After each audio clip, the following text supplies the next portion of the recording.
Hey everybody, welcome back to Christy's Craft Corner. Alright, so I'm going to show you guys a Blunderbus lifelike pirate pistol that I did. Let me tell you, Maddie started it, our niece. She couldn't get it glued up together, so when she left to go over by my folks for a week or so, I'm like, I'll finish it up for you. Yeah. Sometimes I wish I wouldn't make that kid promises, because that was a pain in my ass. Alright, nothing wanted to go together. You guys will see in a minute. Nothing wanted to go together. The paint didn't want to stick. It's held together by a lot of cursing and a lot of putty. If it wasn't for the fact that I promised her it would be done, it would be in a million pieces in the backyard, and you know what? It might still end up doing that. It'll just be one of those things of, hey, let's see what happens if I do this. Because let me tell you, it was probably more of a pain than it was worth. It was very annoying. You guys will see what I'm talking about.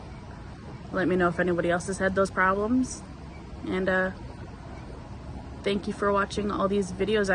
Hope you guys are enjoying my craft corner as much as I'm enjoying doing it and showing you guys. All right, everybody.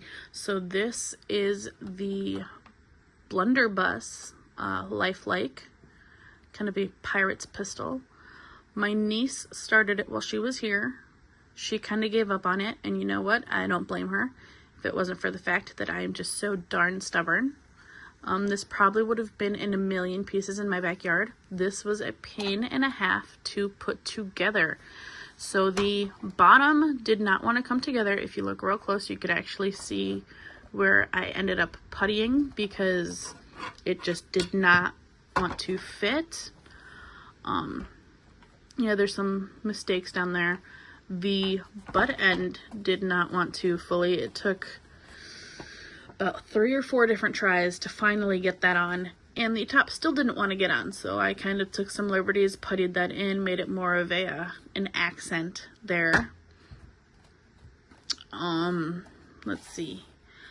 This part, the metal part at the top, completely didn't want to stick together. There was a good, like, at least 1/4 inch gap from about here to here that was puttied in on both sides. So puttied that all up and sanded it down, and because of all that putty, I did end up painting it all. Painted everything, primed it, painted the stock so that it still somewhat resembled wood. I was trying to go for a more of an antiqued feel, so I did gold on all of the brassish parts, and then I did a brown wash, not a black wash, a brown wash, to give it a more antiqued feel. I really wish this was a better kit because it would have been so much fun to detail it. I even colored down the stock, so if you look into it, all it'll look like is a hollow barrel instead of any of the plastic or primer. Let's see. The trigger still kind of works. But yeah, that was a pain. Definitely probably wouldn't recommend this to anyone unless they purposely want to get frustrated with a model. I mean, it doesn't even sit on the stand very well. As you can see, it has to actually be pedestaled on something because the back of the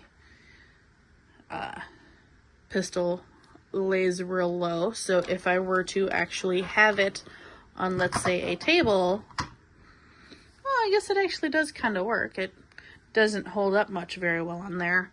But it was really confusing because this part of the stand and another part of it had a sign that said Blunderbus on it. Both of them actually have a part that looks like it could be screwed into the wall, but unless I like glue it there, and then what am I supposed to do? Hold it like this on the wall?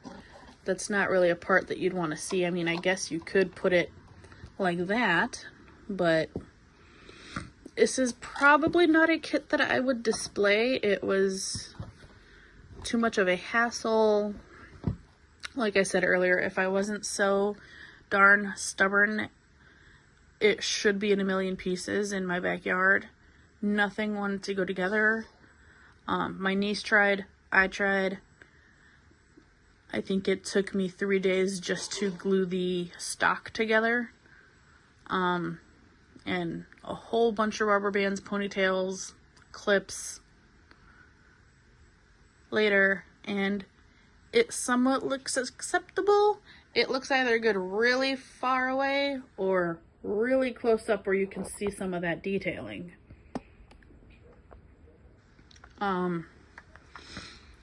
I'd say it was somewhat fun, more so aggravating. Let me know in the comments if any of you guys have tried to build this, and please tell me that it's not just me that has had all these problems. Let me know if it was just something I did, or let me know if this is just normally a kit that's like this. So comment. We will always comment back. Like, subscribe. If you're subscribed, thank you very much. And stay tuned for the next episode of Christy's Craft Corner. All right, whatever you're doing, wherever you're at, hope it's good. See y'all later.